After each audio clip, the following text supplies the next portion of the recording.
Good morning बच्चों, मेरा नाम सरफराज है। आज मैं आपको अध्याय 1 का भाग 2, पिछली बार मैंने 11th क्लास का भाग 1 कराया था, फर्स्ट पार्ट के जीव जगत में जीव होते क्या हैं, और जीव क्या होता है, ठीक है। और बताया था कि जीव विज्ञान क्या होता है, उसकी कौन कौन सी शाखाएं हैं। और पिछली बार मैंने आपको उनके जनक भी बताए थे, जैसे कि जीव विज्ञान के जनक अरस्तु, जूलॉजी के यानी कि जंतु विज्ञान के जनक वो भी अरस्तु, और वनस्पति विज्ञान के जो मैंने जनक बताए थे वो बताए थे आपको थियोफ्रेस्टस। तो उसी के अंतर्गत मैंने फिर जीवों के लक्षण और जीवों के विशिष्ट लक्षणों के बारे में बताना शुरू करा था, जिसके अंतर्गत मैंने पहला जो था लक्षण वो था वृद्धि। वृद्धि में मैंने बताया था आपको, वृद्धि 2-3 प्रकार की बताई थी मैंने। एक तो संख्या में वृद्धि, एक आकार में वृद्धि और भार में वृद्धि, ठीक है। उसमें मैंने आपको बताया था कि जीवों के अंदर तो वृद्धि होती ही होती है, लेकिन निर्जीवों के अंदर भी वृद्धि होती है। उसका एग्जाम्पल जो था पहाड़ और रेत का टीला था, ठीक है। और दूसरा जो मैंने आपको बताया था वो था रेस्पिरेशन, श्वसन, ठीक है। अब श्वसन को हम आगे बढ़ाते हैं, उसका थोड़ा सा डेफिनेशन ही लिखवा दिया था मैंने आपको, उसको आगे बढ़ते हैं, उसके आगे बढ़ते हैं, ठीक है। रेस्पिरेशन में जो होता है, एक जो कार्बोहाइड्रेट होते हैं, कार्बोहाइड्रेट का ऑक्सीकरण होता है, ठीक है। और वो बाय प्रोडक्ट बनाते हैं, ठीक है, एरोबिक रेस्पिरेशन में।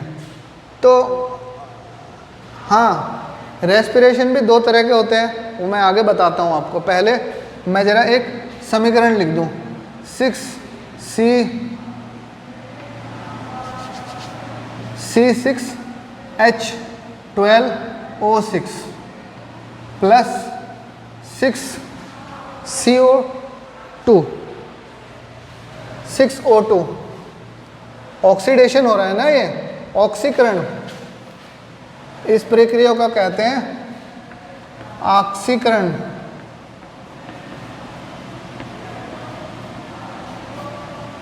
ठीक है। तो ये बाय प्रोडक्ट बनता है 6CO2 प्लस 12H2O, नहीं 6H2O प्लस 673 किलो कैलोरी ऊर्जा उत्पन्न होती है, जिसमें से हम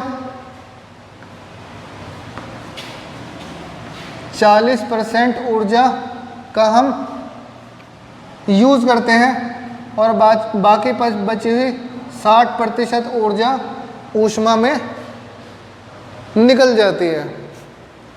तभी हमारा इस 60% ऊर्जा की वजह से ही हमारा तापमान 37 डिग्री सेल्सियस रहता है, ठीक है। इसका हम यूज़ करते हैं। अब एक चीज़ और है, अब हमें जो ऑक्सीकरण के लिए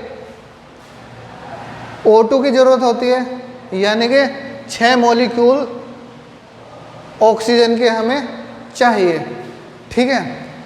अगर हम दौड़ रहे हैं तो हमें जाहिर सी बात है ज़्यादा से ज़्यादा ऑक्सीजन की ज़रूरत पड़ती है, ठीक है। वो हमें ज़्यादा ऑक्सीजन जैसे इसी तरह से हम हाफ भी जाते हैं, दौड़ते थक जाते हैं। क्यों थक जाते हैं? और सबसे पहली बात है हमें ज़िंदा रहने के लिए क्या चाहिए? ऑक्सीजन चाहिए, ठीक है, और खाना वगैरह चाहिए, ठीक है। लेकिन हमें ऑक्सीजन क्यों चाहिए?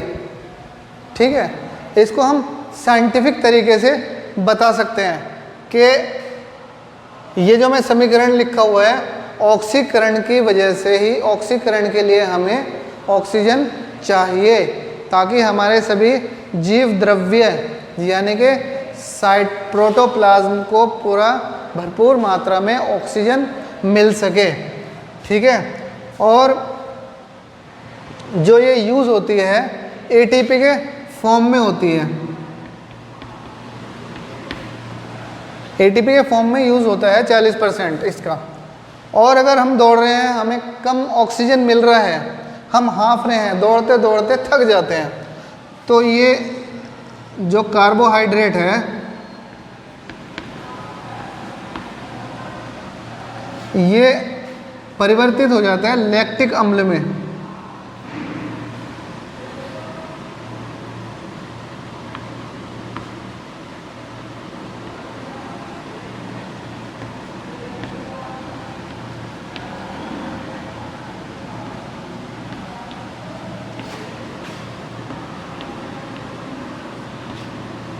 ये इसका लैक्टिक अम्ल बन जाता है, ठीक है।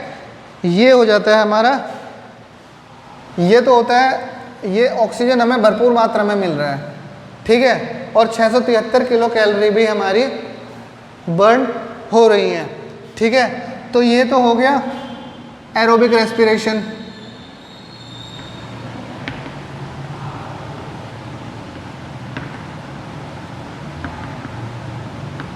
यानी कि वायवीय श्वसन, वायवीय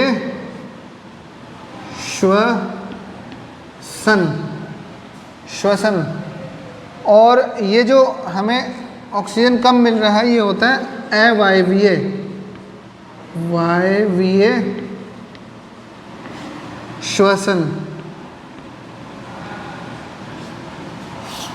हमें सभी जितने भी हम मानव हैं या जीव जंतु हैं, सभी को वायवीय रेस्पिरेशन की, वायवीय श्वसन की आवश्यकता होती है। लैक्टिक अम्ल के साथ 28 किलो कैलोरी बर्न होती हैं, ठीक है।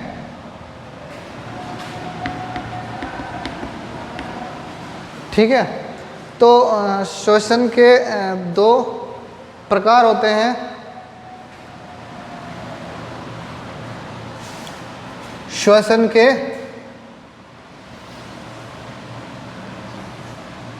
दो प्रकार होते हैं, मैंने बता ही दिया, वायवीय और अवायवीय।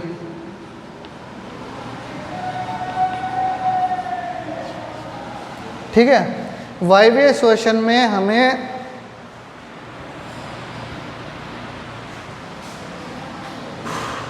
ऑक्सीजन की, यानी कि ऑक्सीजन की उपस्थिति में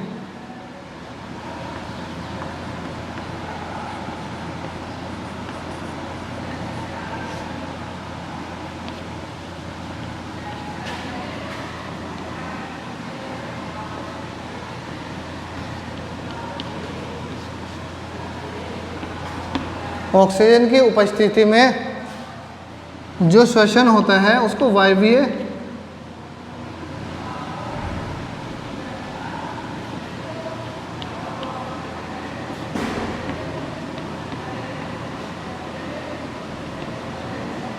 उसे वायवीय श्वसन कहते हैं। और जो ऑक्सीजन की अनुपस्थिति में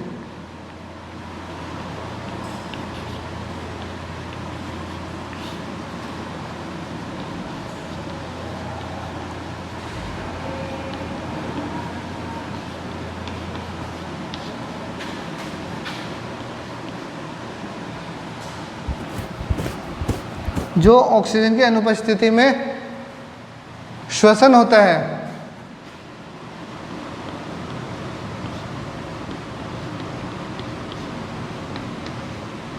उसे अवायवीय श्वसन कहते हैं।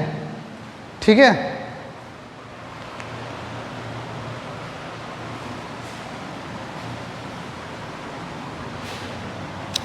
अब मैं ये बताता हूँ कि श्वसन एक मेटाबॉलिक एक्टिविटी है।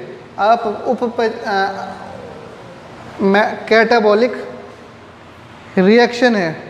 ठीक है, अभिक्रिया है, अपचयी अभिक्रिया है।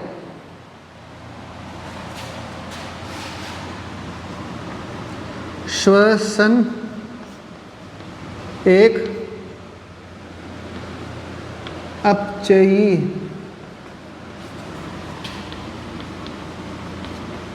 अभिक्रिया है,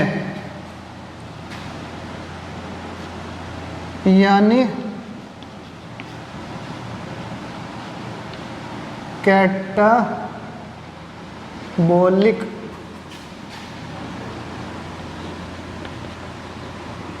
रिएक्शन है। ठीक है,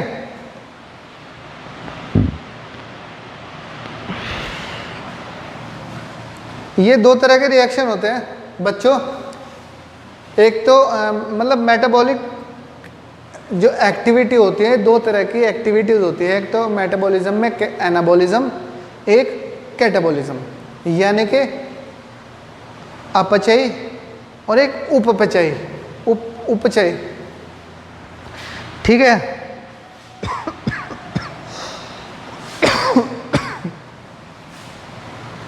उपचयी प्रक्रिया यानी कि एनाबॉलिज्म जो होता है उसमें जो ऊर्जा होती है वह खर्च होती है। ऊर्जा एनाबॉलिक रिएक्शन में खर्च होती है, एनर्जी यूज होती है। और कैटाबॉलिक रिएक्शन में यानी कि अपचयी अभिक्रिया में श्वसन ऊर्जा, श्वसन नहीं, ऊर्जा मुक्त होती है। ठीक है, इसको ध्यान से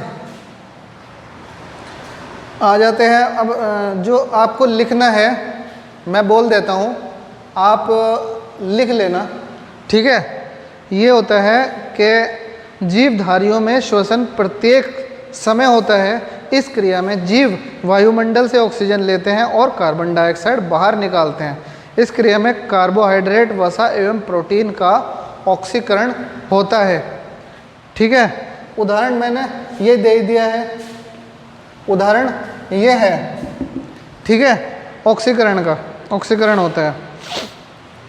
आगे लिखेंगे, इस मुक्त ऊर्जा से जीवधारियों को की समस्त क्रियाएं संचालित होती हैं। इस मुक्त ऊर्जा से सभी जीवधारियों की अभिक्रियाएं संचालित होती है।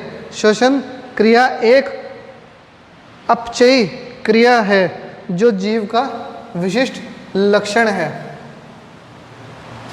जो जीव का विशिष्ट लक्षण है। अब आ जाते हैं हम तीसरा जो कैरेक्टरिस्टिक यानी कि लक्षण क्या है।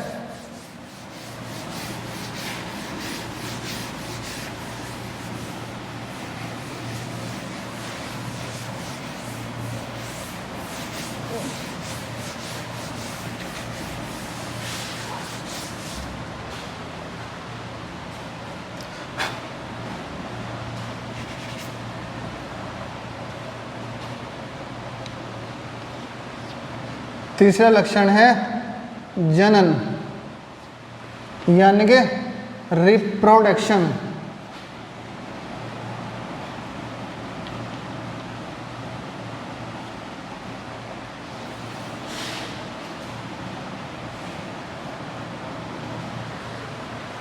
रिप्रोडक्शन है क्या? रिप्रोडक्शन है सजीव, सभी सजीव जो प्रक्रिया करते हैं अपने जैसे जीवधारियों को उत्पन्न करने को जनन कहते हैं। ठीक है,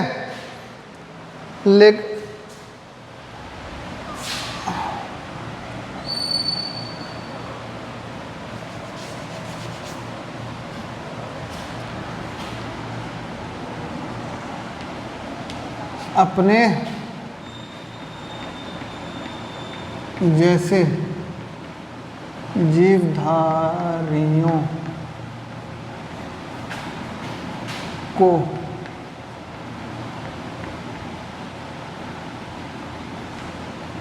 उत्पन्न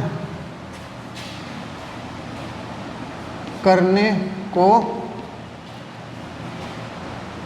जनन कहते हैं।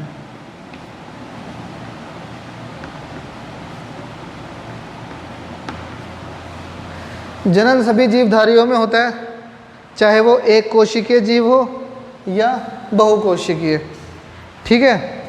जनन भी दो तरह का होता है।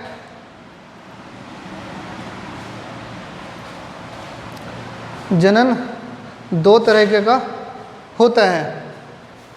एक तो होता है एसेक्सुअल और होता है सेक्सुअल। ठीक है।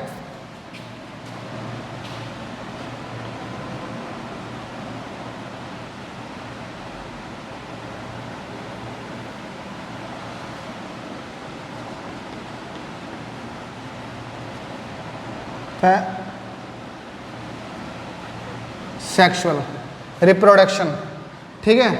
एसेक्सुअल रिप्रोडक्शन यानी कि एसेक्सुअल जो जनन होता है वो एक ही कोशिका में होता है, जैसे कि अमीबा, पैरामीशियम, यूग्लिना, ये अपने आप को एक कोशिका से दो कोशिका में परिवर्तित कर देते हैं। लेकिन जो बहुकोशिकीय जीव होते हैं उनमें सेक्सुअल रिप्रोडक्शन होता है। सेक्सुअल रिप्रोडक्शन के लिए नर युग्मज और मादा युग्मज की आवश्यकता होती है। ठीक है। नर युग्मज और मादा युग्मज की आवश्यकता होती है जिससे वे जाइगोट बनाते हैं। जाइगोट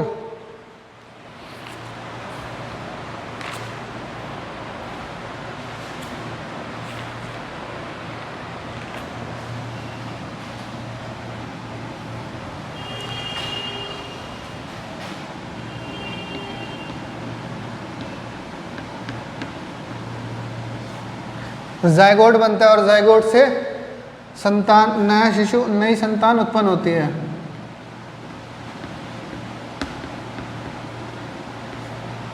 नई संतान उत्पन्न होती है। ठीक है। ये तो हो गया आपका तीसरा। फिर आते हैं हम चौथे पे। चौथा है आपका उपापचय। मैं थोड़ी देर पहले बता भी रहा था कि श्वसन एक अपचय प्रक्रिया है। अब उपापचय है क्या?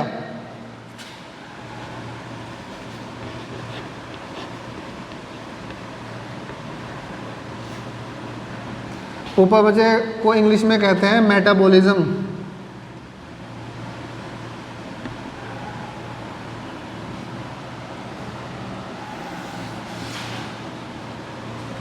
ठीक है।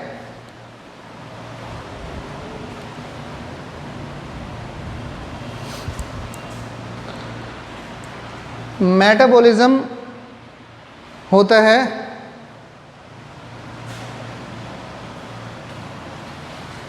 कि जीवित शरीर में होने वाली सभी रासायनिक, जैविक, जीवित शरीर में होने वाली सभी रासायनिक,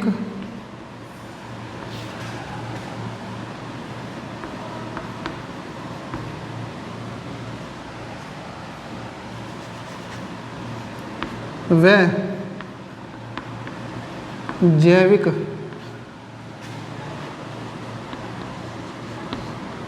अभिक्रियाओं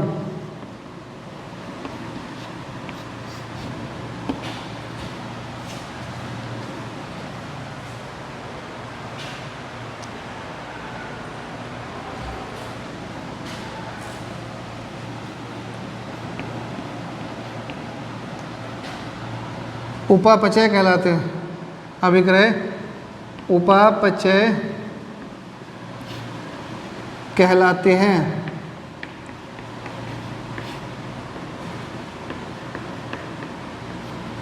ठीक है, यानी कि शरीर में जितनी भी अभिक्रियाएं होती हैं, यानी कि रासायनिक या जैविक अभिक्रियाएं होती हैं, वह मेटाबॉलिज्म कहलाती हैं। उनके बगैर, ये मोस्ट इम्पोर्टेंट है, मेटाबॉलिज्म यानी कि उपापचय मोस्ट इम्पोर्टेंट है, इसको ध्यान रखना। ठीक है, ये सभी जीवों में, चाहे वो यूनिसेलुलर हो यानी कि एक कोशिकाएं, चाहे वो बाइसेलुलर मल्टीसेलुलर हो यानी कि बहुकोशिकीय जीव हो, सभी जीवों में ये क्रियाएं होती हैं। अब उपापचय क्रियाएं दो तरह की होती हैं। एक तो एनाबॉलिज्म,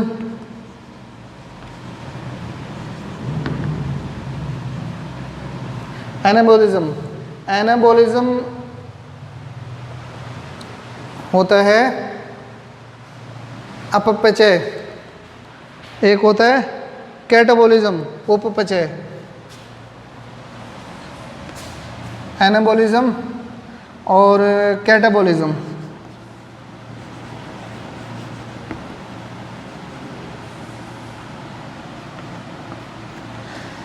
एनाबॉलिज्म में जो ऊर्जा होती है वो खर्च होती है। एनाबॉलिज्म में ऊर्जा खर्च होती है।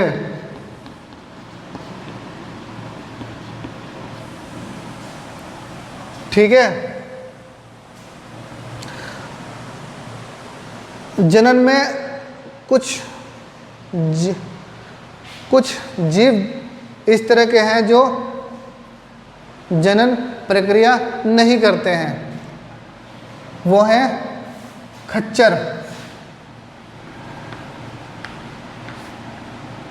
कामगार मधुमक्खी,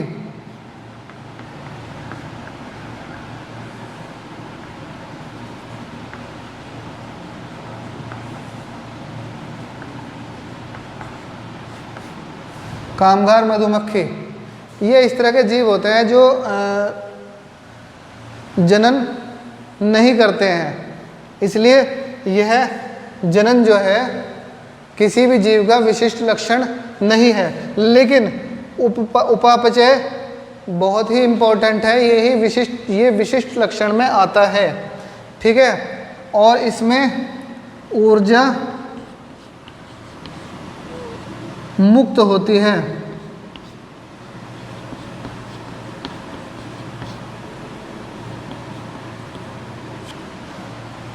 ठीक है, इसमें ऊर्जा मुक्त होती है। अब लिखना जो है तुम्हें, लिखो, किसी भी निर्जीव में उपापचय नहीं होता है।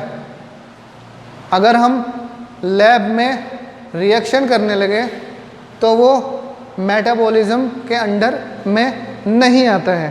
ठीक है,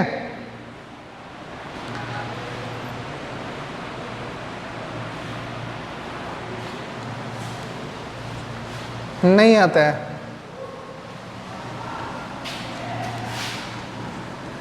यह प्रक्रिया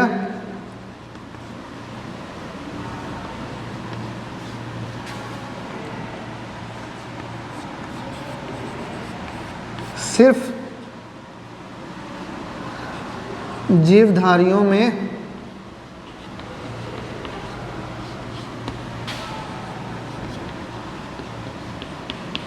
होती है, इसलिए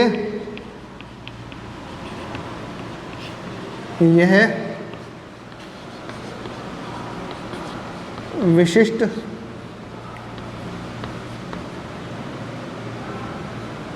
लक्षण है। ठीक है बच्चों, तो आज के लिए इतना ही। बाकी हम कल जो इसी को ही कंटिन्यू रखेंगे कि और क्या क्या लक्षण जीवधारियों में पाए जाते हैं जो उनके जो जिन्हें हम विशिष्ट लक्षण कहते हैं। और भी हैं जैसे कि संवेदनशीलता और अनुकूलता, जीवन चक्र, जीव द्रव्य, जैविक क्रिया, कोशिका संरचना, ये सब इसके अंडर में ही आता है। बहुत सारी चीज़ें और भी है जैसे गति, ठीक है, पोषण, उत्सर्जन, ये सब इसी के अंडर में आता है। ठीक है, तो बाकी का हम अगली क्लास में करेंगे। धन्यवाद।